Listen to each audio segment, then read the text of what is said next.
Okay, welcome back to the moment of psychological understanding of what really happens, and especially in our marriages. Psychologically, we are wired to relate with our body and to communicate with our body, and at the same time to understand how we can uh, relate with it and save ourselves from anything that can, bring about stress and about something that might reduce the quality of our living, because we are made to live this quality life, to enjoy this life. Okay, fellow friends all over, wherever you're watching and wherever you are connecting. Once again, I said, welcome back to this session. And it is still me. I haven't changed, and still, in the process of trying to get this thing, better than this, and still struggling, from my own personal um, learning and growing, even as I try to anchor and try to work with us in this field of marriage. Very complex, very authentic, very dynamic in nature. Marriage is a peculiar institution. Is a peculiar God given part of us that, like I said, earlier in one of our discussions, that yes, some cannot feel accomplished, some cannot feel fulfilled, satisfied if they've not gone into that, if they've not, you know, um, seen themselves, as part of this, activity, or being one of those who would be said, yeah, he is married, or he has wife, or she has husband, she's married. And to some of us, of course, like I said, fear, you know, of what I don't know might happen because of my experience with my brother, with my sister, with my friend, and or with people that I see around me. Oh no, I have to wait. And sometimes because of waiting too long, and I mean, you find yourself not really getting married, and it doesn't bother the person. And of course, some people, in that they develop, more of this type of dissociative, spirit, from marriage. Some, it becomes a phobia to them, that no, I don't want to go there.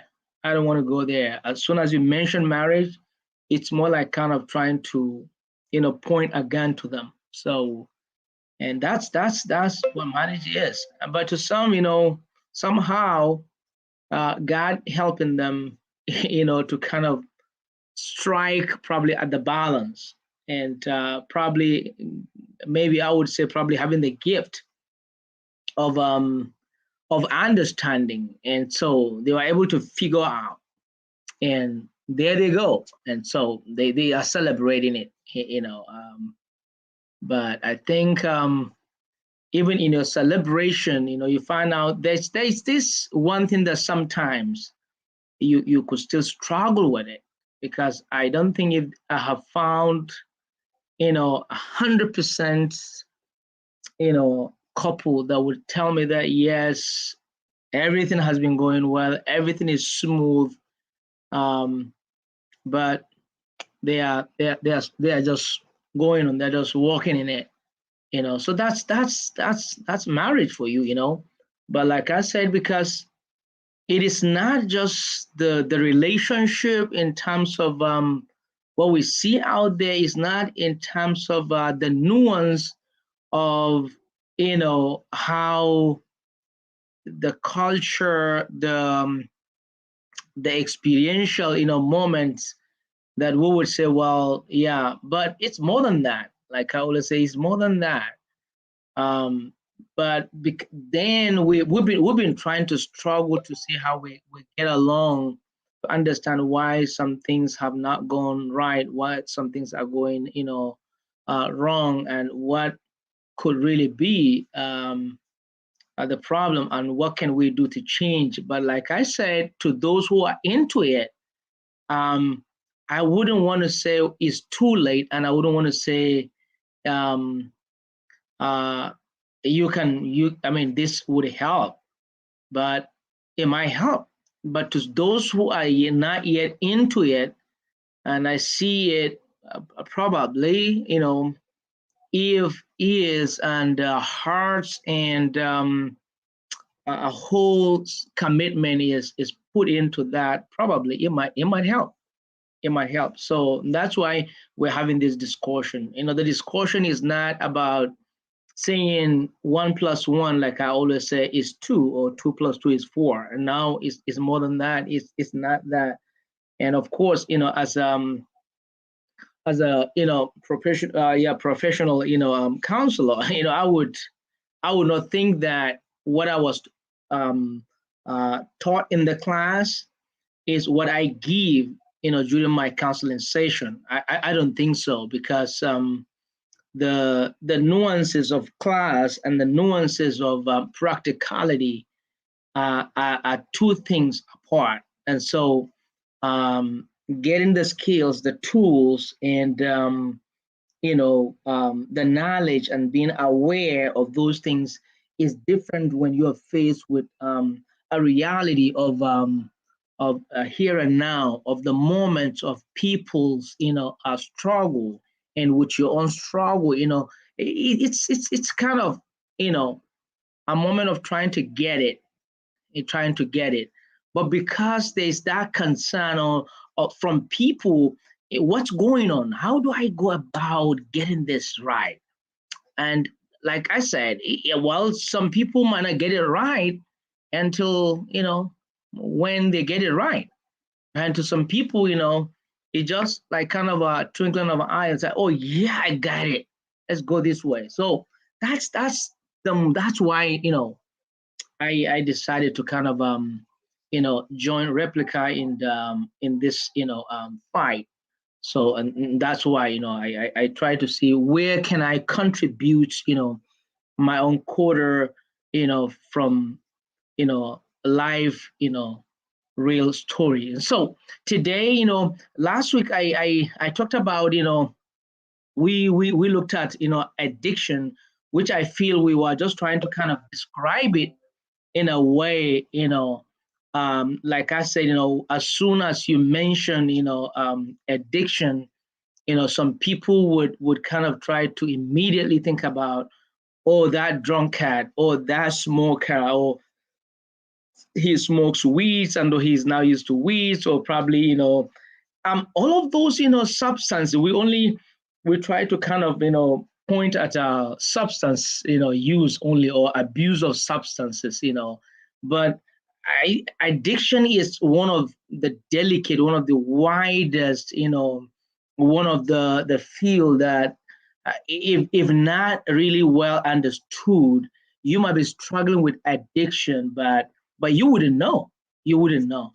And so that's why I don't want to just cut it like that by the way we try to describe, what addiction is, last week. And so we are still on the topic of addiction this very moment. I just still want to kind of go a little more, in terms of looking at it, because I'm not sure if I did, kind of put in a way of a definition, when it comes to addiction. But I would say, briefly, because I mean, different, psychologists have, looked into this, thing, addiction, and give it to their own, way of understanding. But this morning, I think I want to clinically define, addiction from the point that I also have seen it. It's just like those blind people who went to observe. These are blind people, but they went to observe an elephant. Yeah, an elephant to kind of tell what they saw or they experienced because they cannot see, but by touching they feel this could be, and this is what an elephant is all about. Some who went to the trunk, some who went to the touch the whole body, some who touch, each person gave what he could sense, what he could feel, what he could, probably think an elephant is. So that's is the same thing when it comes to, field of psychology, because a lot of things could be defined in different way because of the probably the demographic, or the geography, and whatever. But this morning I just want to look at it, from this perspective, to say that to clinically, define addiction is to say that it is a state of being abnormally tolerant to and dependent on something that is psychologically, physically, spiritually, or socially habit forming. Okay, then rewarding your positive, it could be, it could be rewarding your positive self to negative. You reward your positive self to negative. you know so meaning that it's medication bad? No. We go to the hospital and we get drugs, and to help us with some kind of impairment or some kind of ailments, and so it is not wrong. But when taking this medication, you know you take it wrongly, or you take it more than you are supposed to take, you see, now it becomes a problem. Okay, it becomes a problem. Or um, if a particular behavior that you are known with, possibly because of your personality, in terms of your temperament, you are known to be that. If you are a melancholy, or yeah, as a melancholy, being so perfect in doing something, or and you are not outgoing, and if in a way you try to become more reserved, more to yourself, more and more, before you know, you're struggling with it, and it's going to push you to something because you are rewarding that personality, that temperament, something. And if you are a choleric who, I mean, want to want to talk about it, want to make sure it is done. So sometimes when you reward such kind of a personality, it's another it goes to a negative. If you're a sanguine someone, I think for me, I'm not sure, because I took different tests of temperament. I think most, I've been finding myself between sang male or male sang, and some little traces of those. But just to tell you that, when we're talking about addiction, we're talking about being tolerant, becoming so dependent on a particular, or trying to reward something that it is positive, then to the negative. So that's the way I can and put it. So there are these, I mean, it could be you're being obsessive to something, you're being impulsive, you're being compulsive, or having a strong craving, to something that you cannot do without it. And that's why, because of that, from the definition, and I try to put some words together for our understanding, just to kind of let us know, because like I said, when we talk about addiction, we put it to substance use, because, but you see, when you talk about psychological, physical, spiritual and social habit forming, that it goes beyond just substance use. And that's why right now, if you're listening to me anywhere you are, possibly you might be struggling with one form of addiction, and you think, oh, well, this is not about me.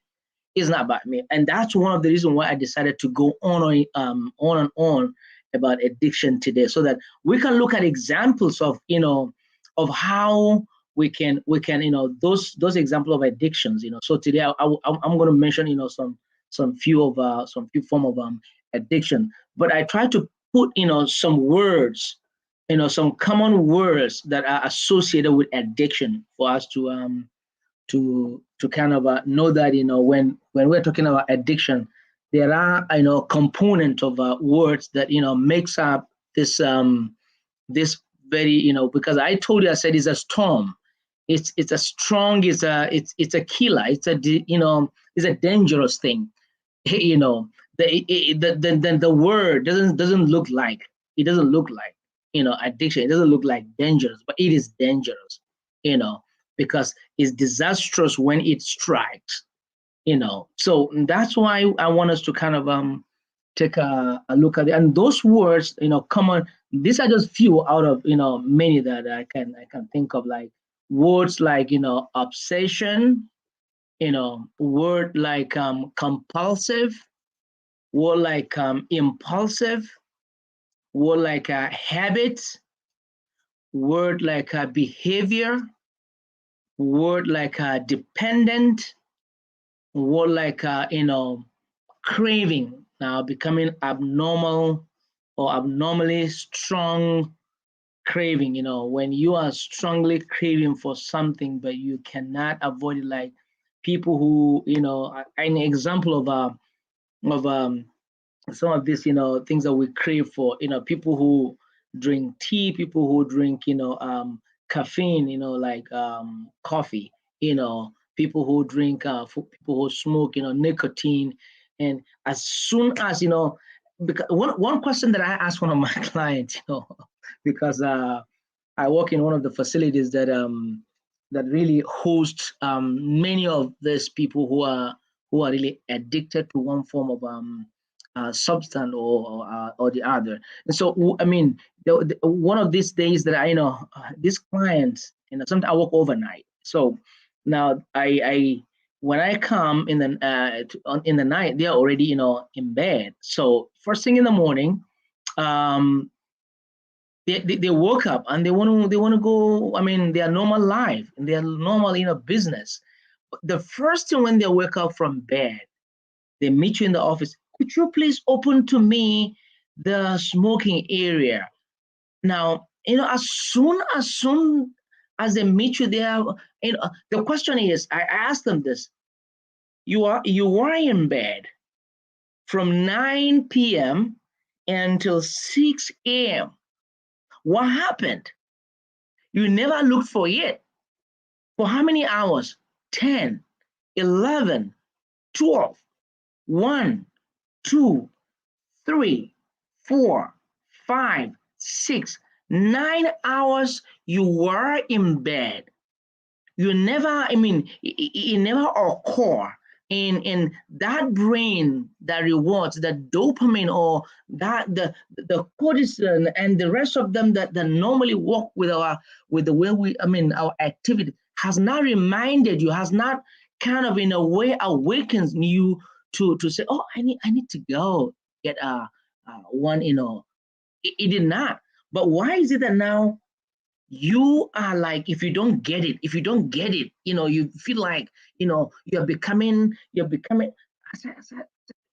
question is, what happened that it did not, so the issue is you can see how we reward it.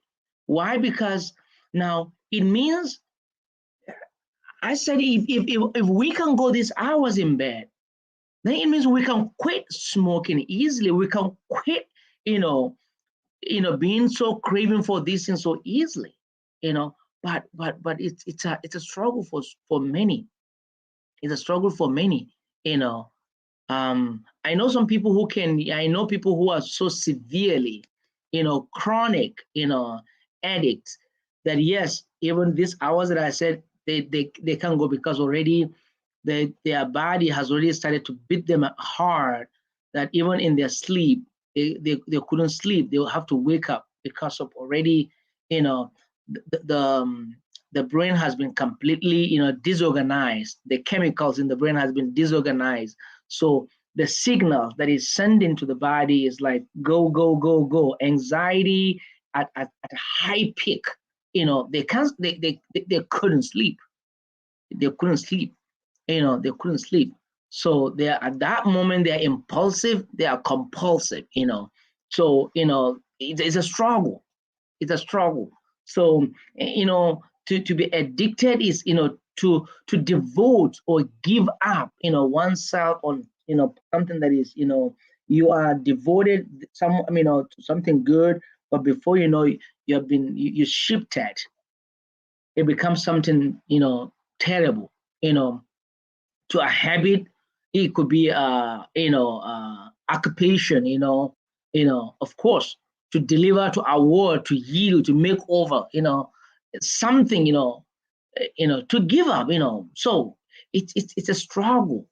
It's a struggle. And sometimes we might not even look at it from the point of betrayal.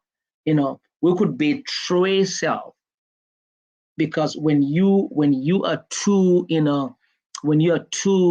addicted to something, that's a way you betray yourself, you not knowing that, or betray the positive of self. You that's a way you abandon you abandon self. um a picture of someone that I know very well, that is so close to me, because of alcoholism. Just to start talking about even the examples, to say you know this is someone who was not known to be an alcoholic. Okay. He drives well, he does well, he does good in all that he was doing, but he was known, of course, to be drinking, but he was never seen in this very particular way. Unfortunately, he had this car to drive, but he couldn't drive the car again. Where was he found? He was found sitting there. The car is there, and he's there parked and seated there, but he couldn't drive the car. He is dead drunk. And of course, this same person, when you help him out, take him back home, and without the car, and tomorrow he would want to find out what happened to the car and whatever, and you explain to him this is what happened, but he don't put the two dots together. He still want to go back there. As soon as he the dopamine kind of say, yes, I want to go back, he will still go back and do the same. He will go back and do the same. So that's the problem. So let me before our time runs out, let me say this to you that is watching. I don't know what your occupation or your career could be. I don't know what you are into, but let me start with something that it would be seen as if it's nothing, because I mentioned about behavior, how we can reward our behaviors from negative to from positive to negative, or how we can reward behavior to become addicted to that behavior. Or now a professor. Now, what is wrong with becoming a professor? What is wrong? That's not wrong with becoming a professor. What is wrong studying my book, being committed as a professor, committed to my book? You know what I'm saying? What is wrong? There's nothing wrong there. Okay? But there's something wrong when you cannot do away, you cannot do without the book, to the detriment of your family, to the detriment of your wife, to the detriment of something. If you're a Christian, to the detriment of your faith. Because of course, you are a professor, and of course you need to read this, you need to search this. Man, when you cannot get out of the book, you lock yourself, you are there 24 hours, you are doing this, you are doing that, you are being obsessed. Mr. Prof, you are being obsessed. Okay? You got to check yourself. Check those words. Check the word obsession. Check the word compulsive. Check the word impulsive. Check habit. Check behavior. Check dependent. Check being abnormal in terms of your craving. Check it well. You check out those, those words.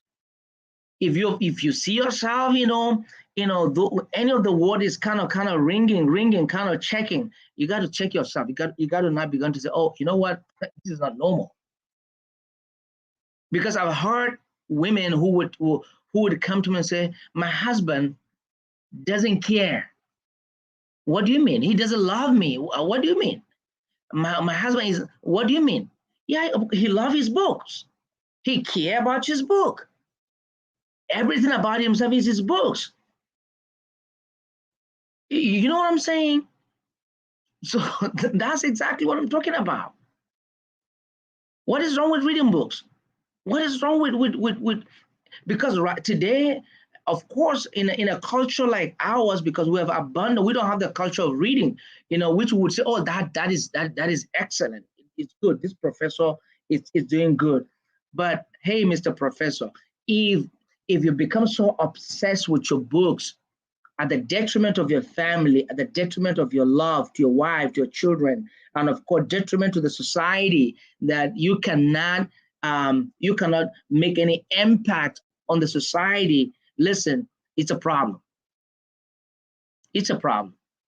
Okay, and okay, another example is a husband who is alcoholic.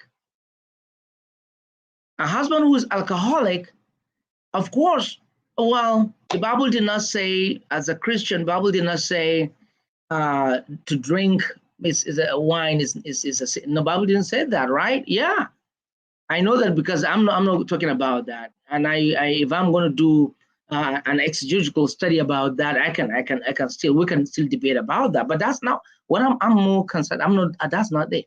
Okay. Yes. Let's say yes. The Bible says go ahead and drink. Okay, go ahead and drink.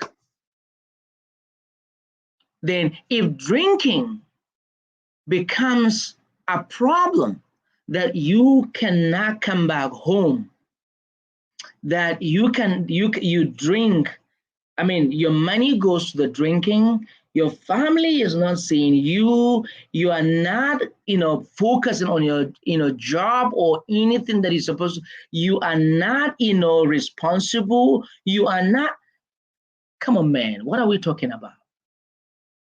See what I'm talking about? You see what I'm saying? We try, that thing that is positive, now it becomes negative. It becomes destructive. It becomes something that completely kills. It destroys. So, until we understand why, and that's why, becoming addicted is, or an addict is a problem. It's a problem in whichever form. In whichever form.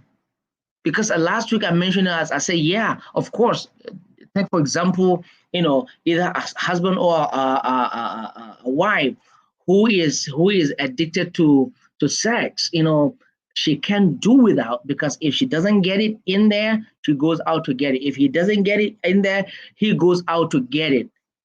But the problem is, at the detriment of of the person that you feel, you say she is the only one. Or you don't care what happens if HIV or any of these STDs, you don't care about it, because of course you will never care, because at that moment you don't have control over that very particular thing. And that's why there's a need for help. You see why now when people seek for help as addicts, you see what we're talking about? That's what we're talking about. Because it's destroying the person. Hey, Mr. Pastor, let me also say this to you. God called you, yeah, sure, as a pastor. But I think, the number one pulpit, this is not, I'm not trying to talk about, I'm just spiritual. No, yeah, I know the number one pulpit should be your home, your family. But when you are too obsessed with the church activity, you leave the house from morning until the dawn. Then you come back home. You're tired. You're weird. You are completely, totally empty. So what are you gonna give home? Nothing. And the first thing in the morning, you're out there again. Right? You're out there. You're out there. The next morning, you're out there. And you tell them in the church that yes, they need to take care of their family, but you are not there. Why? Because you are obsessed with the activities. You got to plan. There's a need for planning. There's a need for we got to plan. There's a need to plan. It calls for planning. Of course, in my field, that's what we call self-care. So in my self-care, I can decide to say, okay, well, this day I'm taking it off, doing nothing. I'm not going to open any book. I'm not going to look at any case work. I'm not going to look at any think about probably going to watch any video that I'm supposed to watch so that I can, that this session that is coming up, I'm not going to think about some techniques that could. No, you want to empty yourself at that moment. You want to be yourself, so that now you yourself, you want to relax. You want those nerves to be. You want the brain to relax. You want self-care. Okay, but if you are go go go go go, I mean, because you are so obsessed with your career, your occupation, it kills. And the last, example that I can give is, socially addicted. A man or a woman who to stay at home is a problem. As soon as it is day, oh, I gotta go see Esther. I gotta go see Florence. Oh, I gotta go see, and the next thing is, oh, Florence. I mean, when as soon as you meet Florence, oh, did you know that we have a birthday, Esther's birthday? Oh, I gotta rush home, gotta go get ready, oh, hey, you know what? Uh, Evelyn is getting, is giving out her daughter. Oh, I'm there. Your husband doesn't see you. Your children don't see you. What is that? What is that? You are addicted. You gotta check. You gotta check. The same thing with you, man. That of course you gotta go to this game, or you gotta go watch this game, or you know what? They're having this, this get together somewhere, or you know what? We gotta go out for hang out with this person, or you know what? Or I gotta travel to that because those person. Listen, you gotta check. It's good to be socially, inclined, but to be obsessed, no, it's a problem. To be dependent on that, it's a problem. Because when you too much yield to your impulse, and generally is bad. It's bad. It's bad. It's bad. So I hope I'm not too being like I told you. No, I watch myself too. I try to make sure at least I'm watching, because I'm vulnerable to that. I'm vulnerable to that. So just to say that we got to we got to be careful, man. Got to be careful that we don't, because one thing that I mentioned last week, is porn. Once your porn can take your wife away from you, or your husband away from you. Why? Because if you become so dependent, you become so obsessed, and to that, That's it, because you don't find any enjoyment in the wife or in the husband. You don't find that satisfaction. You find your orgasm in the video you watch, or in the pictures that you see. Even when your wife goes naked, you don't see nothing. Or when your husband goes naked, you don't see nothing. You know why? Because that's not, because already you have rewarded the brain with something different. So that's why even when you see him or her, you don't feel tuned. You don't feel that attunement. It is not there. It's not there. But as soon as you turn to that website, as soon as you open that book that gives you, then it turns you off.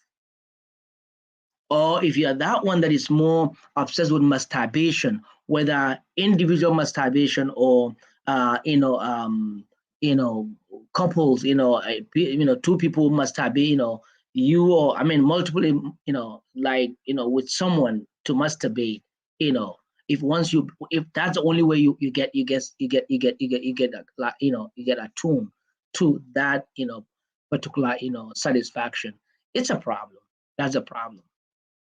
That's a problem. So um just to put this out there, and thank you. I hope I'm kind of putting it out there. We're together. I hope we are hanging out well. So let's pray for me, as I pray for you guys out there wherever you are, that we would overcome, such, because it's not saying it. It's easier to say than done. So saying it, I mean, out there, because of the knowledge I've acquired, and then I want to kind of think I'm the giant. I am fortified. I have all the proofs, and no, no, it's just a concern, that I decided to say, well, let me be vulnerable out there to put out these things so that we will know, and we will take advantage of these things to add to the quality of our life,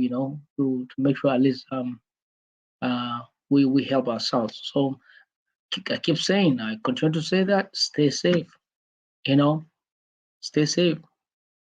Always make sure you are there for yourself, and you are there to make the life around you better and better and better and better again. Okay. Thank you for connecting today again, and thank you for taking your time to share in this struggle of life. Thank you so much. We'll see you again next week. Have a wonderful day. Bye bye.